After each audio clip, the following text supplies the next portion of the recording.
大家好，我是 Klaus。在这次的节目里，我们会回顾一场3年前发生在中国的引起舆论危机的大事件，也是我自己思维成长经历的一件大事，开启了我自己的逻辑思考，说服了我当时的粉红女友，后来也用这个案例说服了很多身边的中国朋友。所以今天借助分析这个案例，来探讨为什么中国人会不相信发生在中国的事，和该如何去说服这样的人。跟我们看到最后哦，谢谢。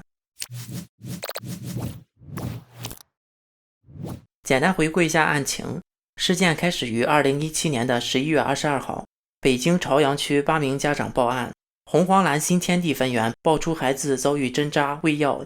等遭遇，后来又爆出施暴的人是军中的利益集团。事件从一开始就引起了社交媒体和网络的强烈关注，微博从一开始就快速删帖删评论，微信上转发的链接很快就会被404，但是依旧挡不住大家讨论的热情。那段时间我刷到的微信朋友圈几乎都是这个，但是最后的结局却让人又惊讶又气愤。在11月28日，官方以硬盘损坏没有找到任何证据为由关闭了调查，并且抓走了家长，相关家长涉嫌造谣并公开道歉。当时我有个在英国读书的朋友，就把相关家长已被控制的官方声明转发到了微信朋友圈，并且带着不屑的语气说，看吧，让你们之前传播乱七八糟的谣言，现在官方证实了是家长造谣。这让我当时非常气愤，我说你还是一个出国留学的人，怎么官方说什么就是什么了，自己不会思考的吗？一气之下就把他拉黑了，并且在当时整个网络都在讨论这件事，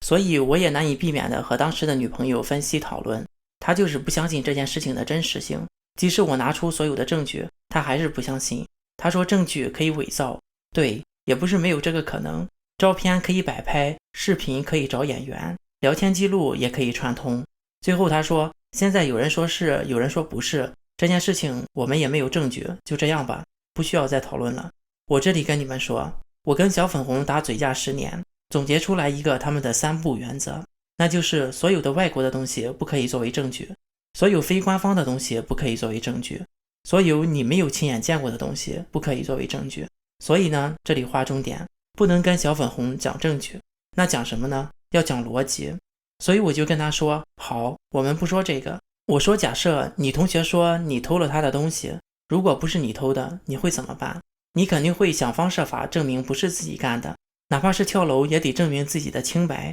你愿意接受一种状态，就是有人说是你干的，有人说不是你干的，你也不在乎别人怎么讲，说是你干的人你就堵住他们的嘴，不是你干的你肯定不会这样做嘛。如果这件事是人民冤枉了政府，我可以肯定的告诉你，新闻联播哪怕24个小时都会播证据给你看，而不是这样就算了，不让人们讨论了，堵住人们的嘴。所以说官方的反应就是不符合逻辑的。从另一方面的逻辑去讲，这个世界上没有哪个父母会拿自己孩子的清白去造谣。我们都知道中国人讲传统很保守，就算孩子真的被性侵，父母都不愿意报警的，觉得丢人，怎么会有父母主动做这样的事情？我这样说了之后，他就无法反驳了。虽然我不知道能改变他多少，但是我相信对于一个思想被控制得很深的人，如果有了认知上的矛盾，就是开启了寻求真相的第一步。关于这件事情，我们来看一下官方通告下面的网友评论。网友陈某评论说，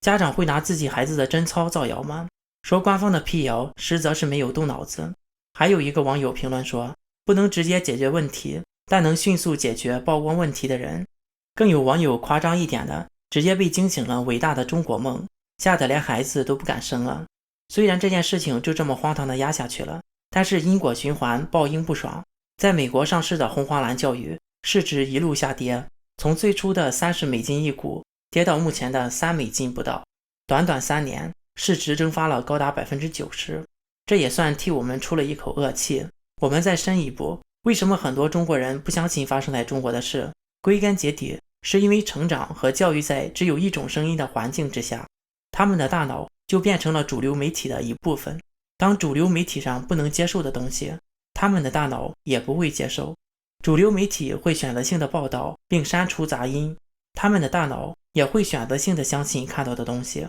过滤掉那些所谓的负能量。另外呢，当中国发生一些有损害国家和谐美好形象的事件之后，宣传机构会一方面压制这些事件造成的影响，另一方面，制造和鼓动一些相反的声音，用各种阴谋论和所谓的背后势力等各种方式洗地，来给本身就不愿意相信这些负能量的人更多的理由去选择不相信。就像这个红黄蓝的案件，在很多人揭露真相的同时，网络上也同时会有很多文章讲家长如何造谣，背后有人如何抹黑军队来获利，还有文章总结了国外发生过的虐童事件，企图用哪里都一样的谬论来淡化大家对红黄蓝的关注。当然，这个世界上没有任何地方是完美的，犯罪行为哪里都会发生。可是西方虐童事件不只是发生的频率低，而且处理方式更加严格，罪犯不会逃过法律的制裁，受害者还会得到天文数字的赔偿。